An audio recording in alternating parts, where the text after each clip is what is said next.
有咪變冇咪，言論自由跪低。你同我每日都會睇新聞，言論自由對於我哋嚟講，仿佛係理所當然。不過事實又係咪啦？回歸15年，兩大電台主持被封咪，各大傳媒被河蟹，究竟言論自由係咪已經死呢？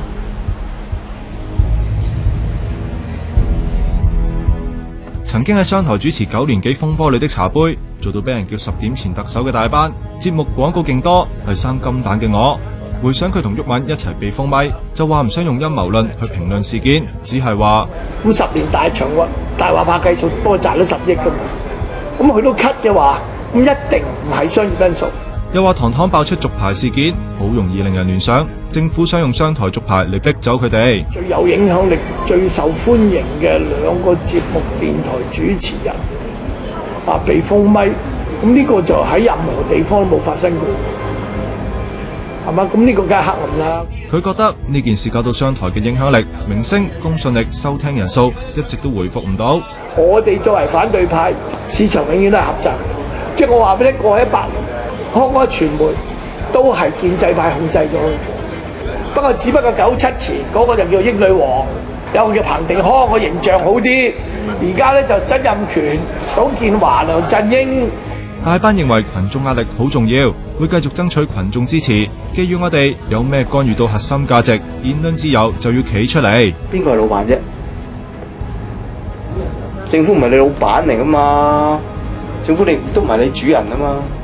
老闆主人係讀者聽眾。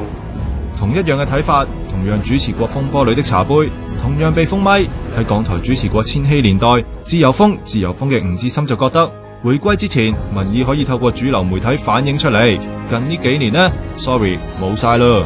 淨係聽呢2個節目，你唔理其他嘅嘢，會覺得香港好 OK 嘅喎，好和諧嘅喎。當傳媒同掌權嘅企埋一齊咧，呢個社會就開始墮落㗎啦。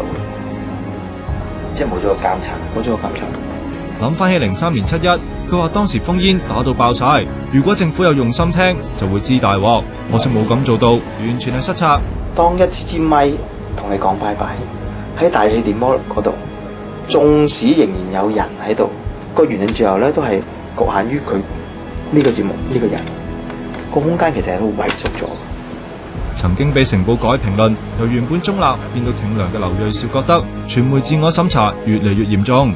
你係越升越高位嘅時候，屁股決定腦袋，亦都有一啲人咧係敢於堅持嘅。佢就有啲說話提醒各傳媒嘅老闆啦。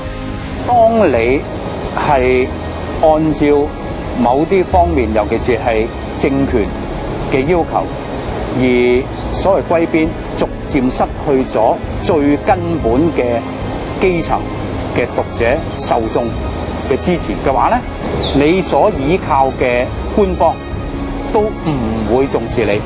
佢哋3個都話，傳媒呢條路將會越嚟越難行。大家亦都要記住，自由並唔係理所當然，今日唔珍惜，聽日就會隨時俾人攞走㗎喇。